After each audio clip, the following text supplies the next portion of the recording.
Y'all smell that? It smells like The Rock is cooking some good old-fashioned bullshit.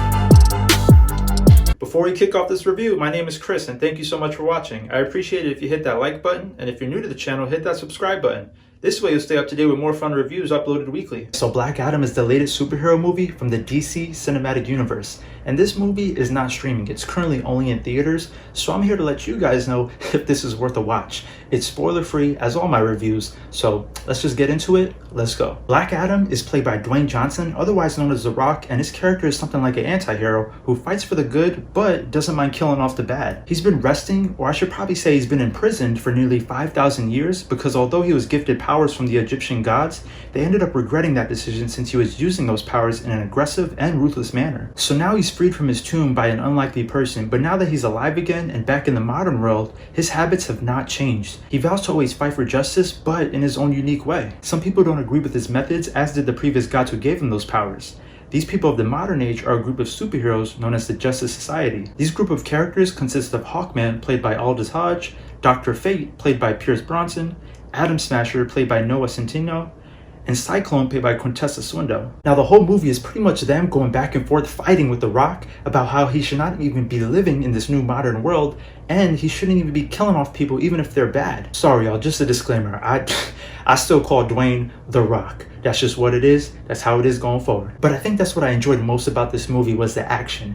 And I expected a lot of action based on the trailer. The visuals were pretty decent for a typical superhero film, but nothing groundbreaking, which I'm okay with because I didn't really expect that. Maybe it's my low expectations of DC films as of lately, because if the script isn't written well, if it's freaking poor, and then all these superhero movies start to blend together as they've kind of been doing these past few years, which I'm still okay with as a fan because I'm still a fan of the genre. And I'm also a fan of The Rock, so I try to keep up with whatever movie or media he comes out with. I can see people saying that his acting wasn't good in this movie, but I thought he did okay with the lines that he had. Keep in mind that he's playing a character that's similar to that fish out of water. He's just been awoken, although he's at his location from 5,000 years ago, he doesn't even recognize the area because of the update to modern civilization. An example of this would be some of his dialogue with other characters in regards to sarcasm. Moments like that in the film are good because you get a genuine laugh in. But back to the dialogue, I feel like all he said was one-liners throughout the entire movie, which I'm okay with. I accepted it because when it came to the action scenes, that's when I was really impressed. Like I said, there's so much action going on in this film, so much to where you realize there's not really much else going on besides fighting.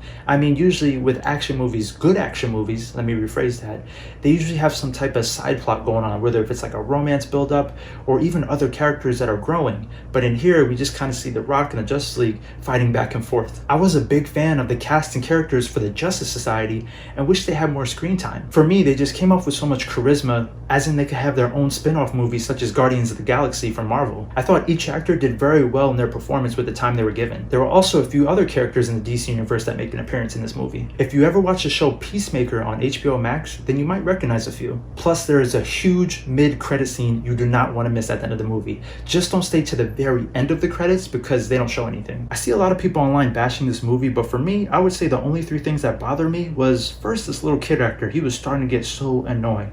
I just feel he had too many scenes and dialogue, and I don't know if this is good for the kids watching, or maybe since I'm a grown-ass adult, I just don't got the time for it. I'm like, all right, kid, take it easy, calm down. I just hate when they take the realism out of these superhero movies. Like, we know it's fake as it is, but it's always annoying when, you have these huge buildings crashing to the ground, but then you have a crowd right there watching like it's some type of entertainment. I'm saying if this was real life and I was there, I'll be getting the hell up out of there. Now, the villain is also mediocre, just a guy who gets his powers out of nowhere, but yet they expect the audience, the viewers, to care for this guy or be intimidated by him. I think it all goes back to the poor script writing, and now once you guys watch this movie, you'll probably agree with me that this movie looks like it was made 5-10 years ago, and it makes sense because apparently the pre-production of this film has been going on for that long. So with that being said, although the screenwriting should have been way better, I'm still okay with the majority of the acting performances and fight scenes. I also enjoyed the musical score, especially the theme for Black Adam. If you take this origin story for what it is and not expect any masterpiece, I think you'll be like me and realize that after watching the mid-credit scene,